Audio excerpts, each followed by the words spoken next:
Alright, Feast of Prosperity is back. I don't know why it's not showing up here. I've had a lot of trouble finding actually anything about it. I'm just coming to Nar Shaddaa because this character's already done it, so I couldn't talk to anybody on Fleet about it. For whatever reason, the weekly, there's no grant mission thing under the Conquest tab.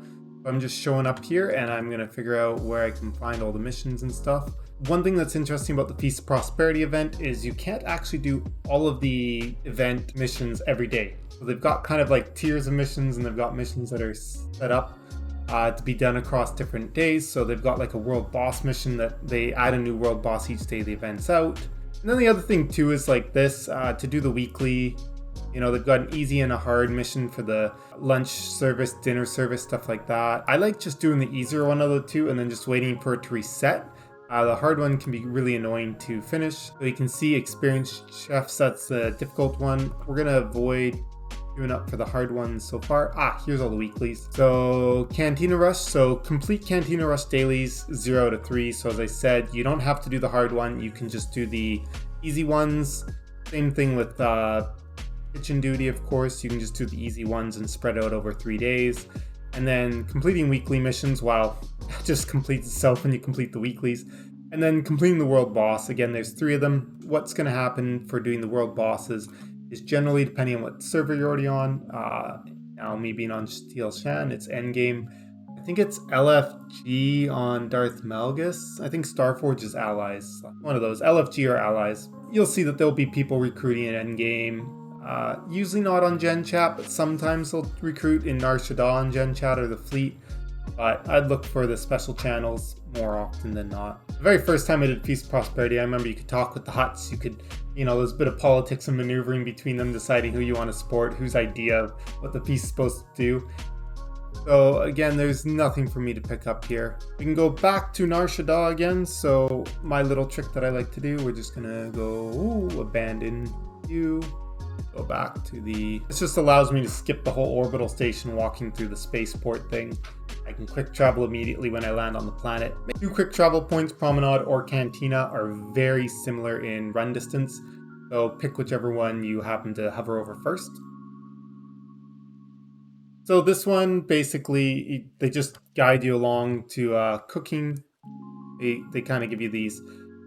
When you play the harder one, so this is the easy one. When you play the harder one, they don't give you as much hand-holding, and the timing is very tight on it. So you end up having this issue where you quite often have to reset it multiple times to get it just right.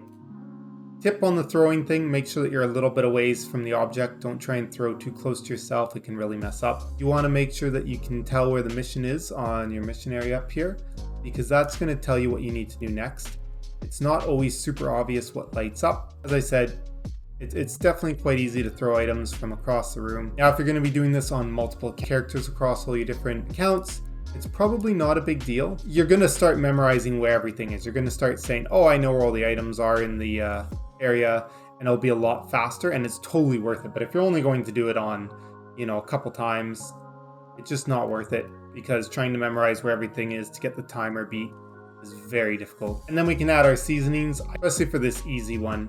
It really doesn't matter. I think there actually is something that matters when you're on the harder one. I can't remember. Awaiting judgment. There we go. And then let's do the other event. It's kind of a little bit of a letdown when you do your first day of the event or whatever, that there's just not a lot of things you can do. Here's the dinner rush. Basically, you want to know, these color orders. You're going to pick up an item. Somebody's going to say, I want this. Now, the thing that's kind of important about this is you can hold excess items, but it's not worth randomly stockpiling some extra items in the hopes that, you have the right item for later. Be very careful not to carry too many items, because they actually slow you down. You only want to pick up excess items when you've actually got tables that you know what they want. So don't pick up items if you don't know for certain that they're going to be needed. The other thing you can do, of course, is there can be the odd time where you want to wait. If something's at a really far table, you might say, hey, I'm going to wait a little bit and see what other item I need to pick up to make 2 trips at once.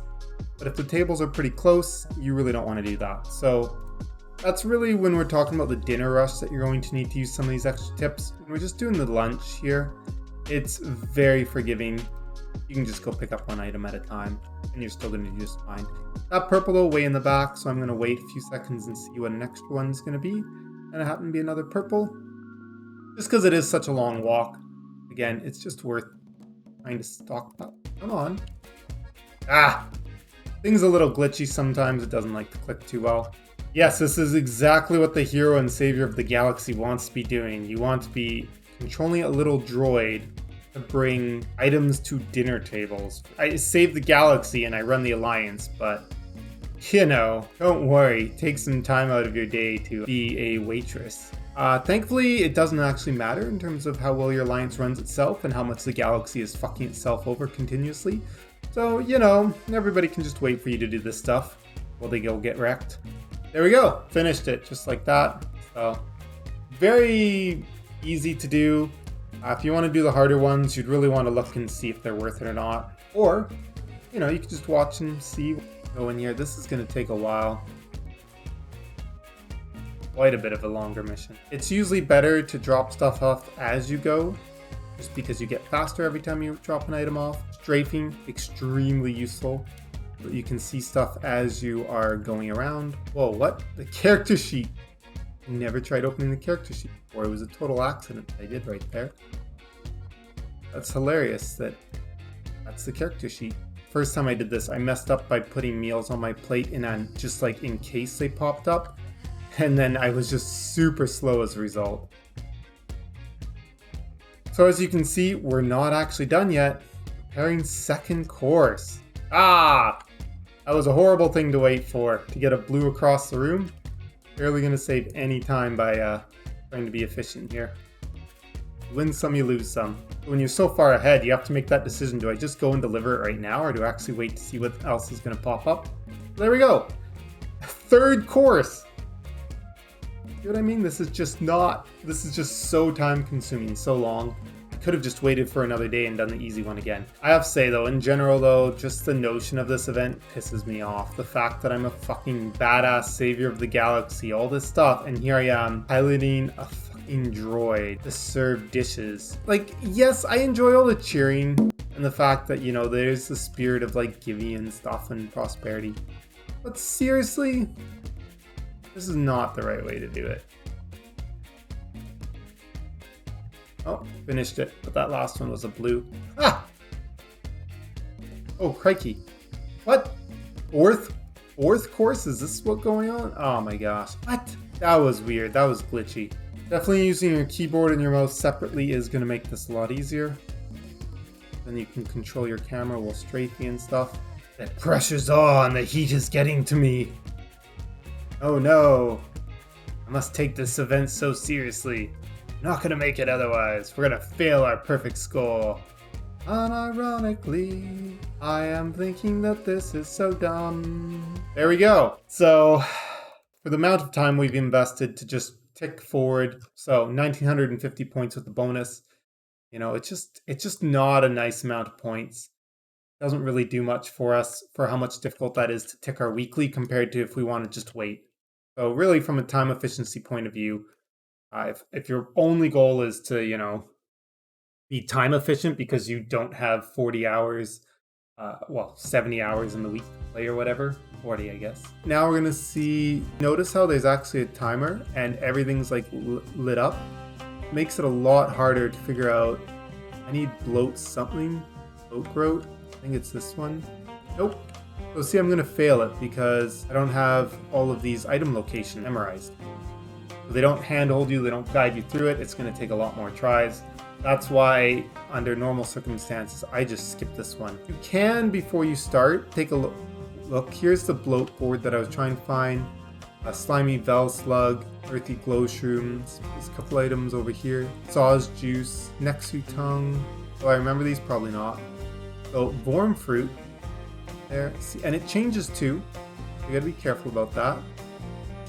Kibla greens, I do actually remember where these ones are. A little bit of re-scouting. Oh, prepare vegetable medley. That one actually lit up for us. That was kind of nice. Add it to the pot. Get Gort slurry. It's right here. Whoa, no, that is not it. It's back here. I thought that was it. Oh shit. Where's Gort Slurry? I don't remember what is the Gort Slurry. And then I failed because I couldn't remember where the Gort Slurry is. So this is why I really don't suggest doing this one unless you're going to do it over and over and over again. Then it's definitely worth it. If you know you're going to be doing it a whole bunch of times, you just start memorizing everything and it becomes a lot easier. Add that to the grill. It's nice how you can toss stuff across the room. I do like that feature. Place on the expo station and then spice them.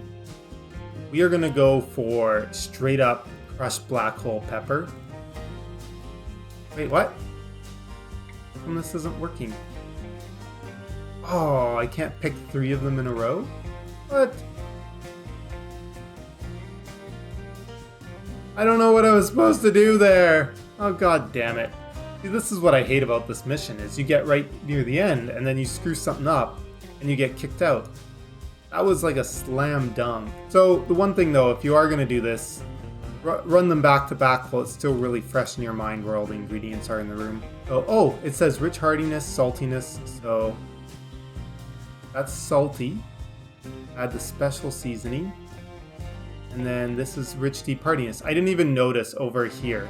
You gotta look, and that's how you figure them out. Ah! Oh, jeepers. Yeah, if you had the wrong spices, you're fucked. In my opinion, it's not really worth it. If you really need to farm the reputation, the items or whatever, like, you know, and you're gonna be doing it on lots of characters, sure. I would say go ahead, do all the missions. But just know that if your main goal isn't maxing out this on multiple characters to get max rep and stockpile extra rep. These harder ones are totally optional. You can skip them. You can just wait each day for the easy version to come up of the food delivery and the cooking. And then all that we would have left for today is going to be the world boss. Find a group, go do world boss, and then the next day you'd come back, there'd be a new world boss to do, and then you'd be able to redo these 2 missions that I just showed you. Well, they're 4, but these 2 types of missions that I showed you. Oh, I forgot about these ones. So these ones you actually go to a planet. So travel to Hawk and gather larva geobeast brains and then return. So we have the world boss left and the Goda. Now the nice thing is that these line up if you're doing them on the same day. The planet that you need to go to collect the ingredients from, as well as where the world boss is. They do look cold. I enjoy that when they do little things to NPCs like that. Sometimes I attack Novas just because I'm like, I want the challenge of fighting a guy who has a bigger, fancier symbol over his head. It makes me feel like I'm actually challenged, but at the end of the day, they're not challenging at all.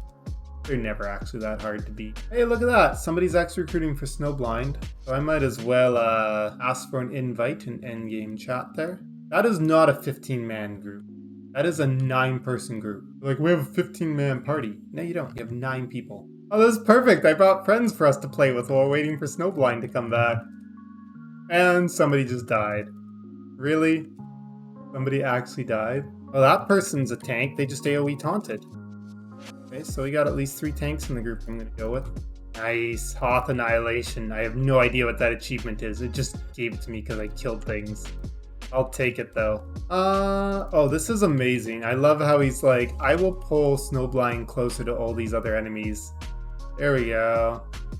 Nice. Okay, now let's go find those Geo Beast Brain things. I want to be in a group with someone to make this more efficient.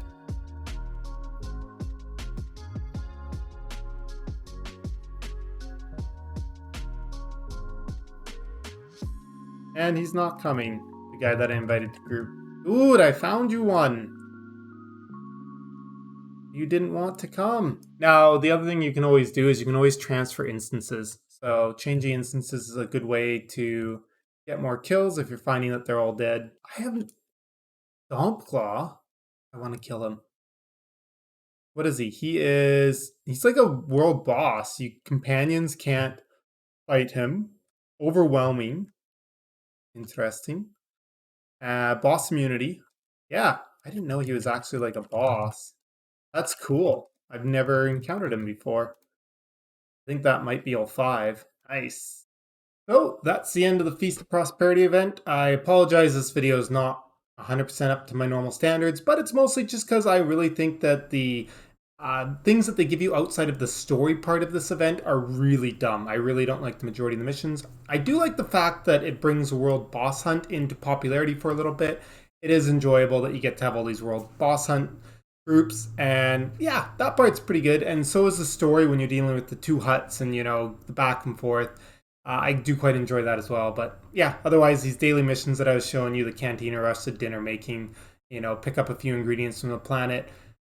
Just a big letdown in general. So that's how you do the Feast of Prosperity event. You can grind it out however much you want. Thanks for watching. I hope everybody's going to have a great day in some way or another.